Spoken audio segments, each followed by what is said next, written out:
Wakal akan rezeki yang telah engkau tetapkan. Itu begitu Anda selesai berdoa pulang, yang dibawa ke rumah aura masjid bukan aura kantor.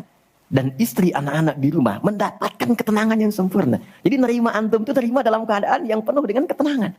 Jadi ketika menyambut anak, ayah, papa, papi, buya, antumnya tuh udah enak nerimanya. Coba kalau nggak percaya, rasakan itu.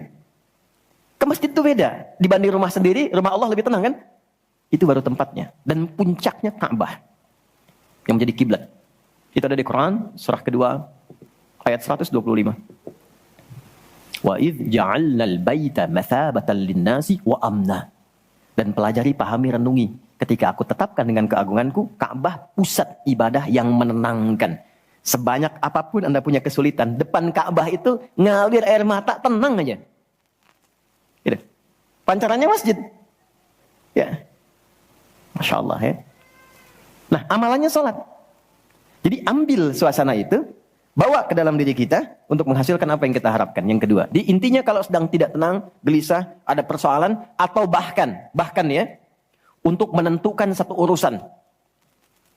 Kalau Anda bingung, merasa ada saingan yang tidak sehat, merasa ada orang-orang yang mungkin mengganggu, lakukan sholat sebelum berangkat. Tahu Imam Al-Bukhari ya? Beliau menulis Sahih Al-Bukhari kan? Itu sebelum menulis setiap satu hadis, sholat 2 rakaat. Kalau tenang, baru dituliskan. Tidak tenang, beliau sholat kembali. Ditulis di Masjidil Haram, diselesaikan di Masjid Nabawi. Itulah sholat. Makanya semua nabi yang pernah bertugas di bumi, itu sholat. Dan kita yang paling sempurna caranya. Nabi Isa, Yesus, sholat. Quran surah 19, ayat 31. Sampai 33-nya. Wa ausani bis sholah. Allah mewasiatkan padaku untuk sholat. Nabi Zakaria, sholat. Quran surah ketiga, ayat 39. Fanadatul malaikatu wa huwa qa'imun yusalli fil mihrab. Salat. Nabi Ismail, kakek Nabi ke-29, bahkan meminta keluarganya disiplin salat. Quran surah 19, Maryam ayat 55. Wa kana ya'muru ahlahu bis shalah.